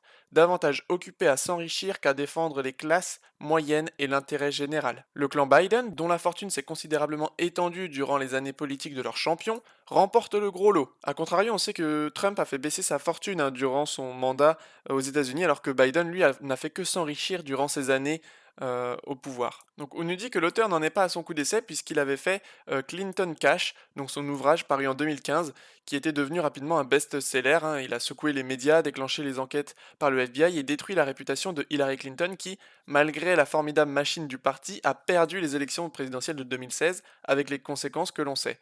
Après 4 années de dénigrement systématique du président Trump, les médias dominants ont tout fait pour étouffer les couleuvres qui se cachent sous le clan Biden et éviter un nouvel échec en 2020. Malgré leurs machinations et leur censure, les fraudes ont été tellement massives que la longévité du couple illégitime locataire de la Maison-Blanche semble incertaine. C'est fort hein, ce que nous dit François ici. Hein. Les fraudes ont été tellement massives que la longévité du couple illégitime locataire de la Maison-Blanche semble incertaine. Donc dans l'article, on parle beaucoup de Hunter Biden et puis aussi de tout ce qui a pu se passer avec l'Ukraine, hein, de toutes les affaires qu'il y a qui relient le clan Biden à l'Ukraine. Et là, Schweitzer donc qui dénonce enquête à l'appui ces actes de corruption par proxy de grande envergure, actes criminels passibles de poursuites pénales. Ces découvertes ont en plus été confirmées par deux événements. Hunter Biden, dont l'addiction au crack est avérée, a eu la mauvaise idée d'oublier son ordinateur portable dans un atelier de réparation au Delaware. Saisi par le FBI en avril 2019, l'ordinateur a révélé du contenu pornographique associé au crack. Mais surtout, ses nombreux mails et échanges sur les affaires en cours via un réseau complexe de sociétés avec Burisma en Ukraine, mais aussi en Russie, et plusieurs deals de rachat d'entreprises américaines, notamment dans le domaine de la haute technologie par des entreprises chinoises liées au Parti communiste chinois. Donc quand Trump dit que Biden c'est un pantin au service du Parti communiste chinois, en fait c'est la réalité puisque le Parti communiste chinois a tout concernant Biden et son fils. Par ailleurs, en septembre 2020, la commission du Sénat, dirigée par Ron Johnson et Chuck Grassley, a produit un rapport inquiétant sur les nombreux deals conduits par Hunter Biden à l'étranger. Les médias dominants ont beau censurer ces informations ou utiliser la vieille rengaine de la théorie du complot, les faits sont là. Hunter Biden fait l'objet d'un contrôle fiscal, mais Joe Biden devrait être poursuivi pour soupçon de trafic d'influence, délit d'initié et suspecté de trahison pour des opérations de contre-intelligence avec la Chine, encourant les peines les plus graves. Donc on nous dit comment expliquer l'inaction du département de la justice suite à la saisie de l'ordinateur de Hunter et la publication du rapport du Sénat, puisqu'entre-temps il est devenu donc locataire de la Maison Blanche. Qui sont ceux qui le protègent et qui ont choisi sa colistière inconnue du grand public? Donc ensuite on nous parle un petit peu de Kamala Harris, et on va juste aller à la conclusion qui nous dit autrement dit, Harris n'est pas le choix du peuple. L'État profond l'a choisi pour son image et parce qu'elle a démontré sa docilité à servir ceux qui dirigent le système en place. Kamala Harris est en phase avec l'opinion qu'il compte bien continuer de manipuler, tout comme le décompte des bulletins de vote. En sommes-nous donc arrivés là, avec l'élection contestée à la présidentielle US, de ce drôle de couple dont le sens de l'éthique laisse vraiment à désirer? Il est temps de se poser vraiment la question. Voilà, un bel article de François hein, qui parle à la fois de Biden et de Kamala Harris. Vous pouvez en apprendre beaucoup sur eux. Hein. Article RT France. Donc la Maison-Blanche solliciterait l'aide des réseaux sociaux contre la désinformation anti-vaccinale. Selon un haut fonctionnaire de l'administration Biden cité par Reuters, la Maison-Blanche a contacté des réseaux sociaux comme Facebook et Twitter pour les encourager à lutter contre la désinformation à l'origine de l'hésitation sur la vaccination. Donc on voit que c'est vraiment deux mondes différents. Sous Trump, c'était le combat contre les big tech pour encourager à la liberté d'expression. Et là, avec Biden, Biden, il est sur le même plan que Facebook et Twitter, bien entendu, puisqu'il est avec eux. Et donc lui, il les encourage donc à supprimer, à censurer des informations qu'on pourrait transmettre sur ces plateformes. Surtout qu'ils n'ont même pas besoin de l'appui de Biden, puisque le combat est déjà mené depuis longtemps par les GAFA. En plus, on nous le dit, car certaines firmes du web n'ont pas attendu d'être sollicitées par l'administration Biden pour prendre des mesures contre la désinformation. Ils le mettent entre guillemets, ils ont bien raison. Sur les questions sanitaires. Facebook a ainsi annoncé début février redoubler d'efforts pour retirer les fausses affirmations sur Facebook, Instagram sur le Covid-19, sur les vaccins contre le Covid-19 et les vaccins en général pendant la pandémie. On a aussi la plateforme Twitter qui avait annoncé mi-décembre qu'elle allait exiger le retrait des publications mensongères sur les vaccins contre le Covid-19. Voilà, donc les masques tombent de plus en plus hein, concernant l'administration Biden, qui est avec les big tech, qui est pour la guerre hein, et qui reprend la guerre comme c'était le cas sous les années avant l'arrivée de Trump aux États-Unis. Donc on voit vraiment les camps se former. Hein. Allez, un petit message de Linwood qui nous dit « Je crois qu'il se passe beaucoup de choses que nous ne voyons pas en ce moment. » Voilà, donc selon lui, il se passe beaucoup de choses en arrière-plan qu'on n'est pas encore capable de voir, mais qu'on verra peut-être par la suite. Donc à voir si c'est le cas ou pas. Allez, un petit point sur les États-Unis. Donc la vie commence à revenir à la normale. Bon, non sans un sentiment d'appréhension. Les établissements scolaires et culturels, les restaurants entament leur réouverture. Le pays a enregistré 500 000 morts à cause du Covid-19 le mois dernier. Et donc on parlait de la censure, Twitter va renforcer sa lutte contre la désinformation sur les vaccins contre le Covid-19 et bannira les utilisateurs au bout du 5e rappel à l'ordre sur ce sujet. Donc, on sait que Twitter a fait une grosse purge il y a quelques mois concernant tous les comptes qui étaient pro-Trump, etc. Et bien là, ils vont encore supprimer tous les comptes qui vont s'opposer au narratif contre le Covid-19 et contre les vaccins. Encore une fois, si c'était de la désinformation, pourquoi le censurer et pourquoi ne pas le contredire et nous montrer que nous avons tort? Allez, le projet fou de Microsoft, ressusciter les morts. C'est un article qui date du 28 janvier 2021 sur Paris Match. La société de Bill Gates a déposé le brevet d'une technologie permettant de créer des doubles virtuels de personnes vivantes ou décédées. Selon le brevet déposé par la société, une intelligence artificielle permettrait de créer des chatbots imitant une personne vivante ou décédée, modélisée à partir de photos, de vidéos, d'emails, d'enregistrements de la voix et même de messages postés sur les réseaux sociaux dans un troublant processus de nécromancie informatique. Ça rappelle vraiment ce qui s'est passé encore une fois dans Black Mirror, hein. Microsoft va jusqu'à envisager la possibilité d'instruire personnellement une intelligence artificielle afin de léguer à ses proches un double de soi, même le plus exact possible. Moi j'ai une question, c'est quoi l'éthique de Microsoft? C'est quoi l'éthique c'est quoi les valeurs que transmettent Microsoft et c'est quoi les valeurs que transmettent le personnage qui est derrière, c'est-à-dire Bill Gates, qui veut d'une part réduire la lumière du soleil pour lutter contre le réchauffement climatique et qui veut en plus pousser vers l'intelligence artificielle avec des doubles de personnes mortes. C'est horrible. Et on nous le dit, ces projets évoquent aussi les fantasmes transhumanistes de transfert de la conscience humaine sur des supports informatiques. Ils ne se cachent même plus. Reste à savoir si la perspective de vivre à jamais dans un épisode de Black Mirror est aussi alléchante qu'annoncée. Voilà, les mots sont là, hein. Ces projets évoquent aussi les fantasmes transhumanistes. Voilà leur éthique.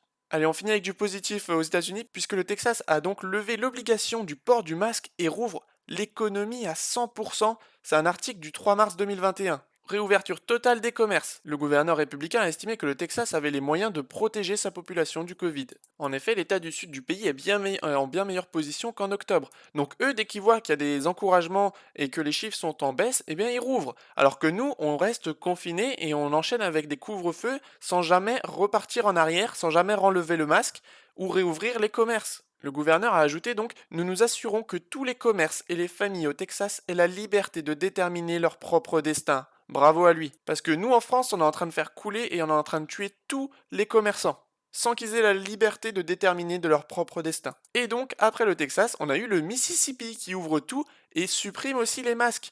Donc, traduisez par là, quand des gouverneurs décident de ne plus suivre le plan, on attend la suite. Allez, on termine avec le discours de Trump donc à la CPAC, donc avec les républicains. Et je vous ai sélectionné les passages les plus intéressants. Allez, c'est parti. Il y a beaucoup d'amis, de conservateurs et de citoyens dans cette pièce et partout dans le pays. Je me tiens devant vous aujourd'hui pour déclarer que le voyage incroyable que nous avons commencé ensemble, nous avons traversé ce voyage comme jamais personne n'avait fait avant. Il n'y avait aucun voyage aussi avec autant de succès. Il a commencé il y a 4 ans et c'est loin d'être terminé. Notre mouvement de fiers, et vous savez qui nous sommes ceux qui travaillent le plus dur, et ne fait que commencer, et à la fin, nous allons gagner,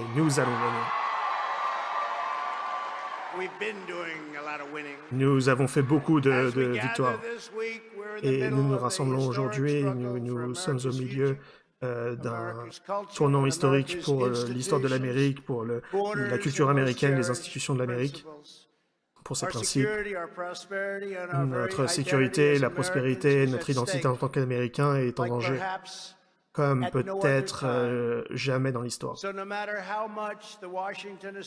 Donc peu importe que l'establishment et le deep state à Washington, ils essayent de nous réduire au silence, il n'y a pourtant aucun doute, nous allons remporter cette victoire et l'Amérique sera plus forte que jamais avant.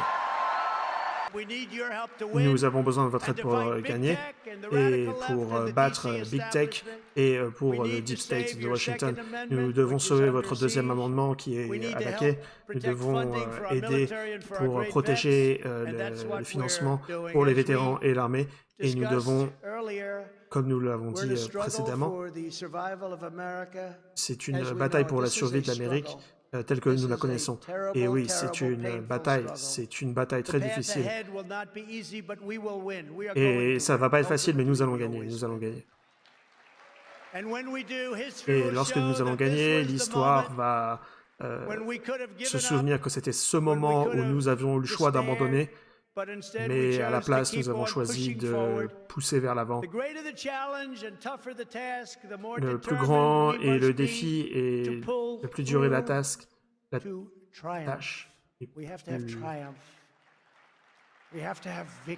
devons avoir la victoire et le triomphe.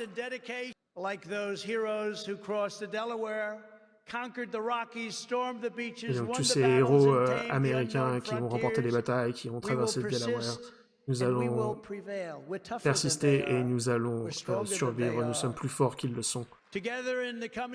Aujourd'hui, dans les prochaines années, nous allons passer la flamme de notre pays. Nous allons diriger le pays et le mouvement conservateur vers des victoires incroyables.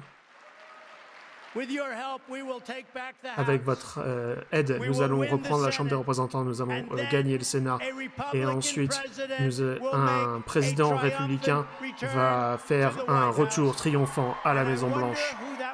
Et je me demande bien qui ça va être. Je me demande qui ça va être. Qui donc? Qui donc?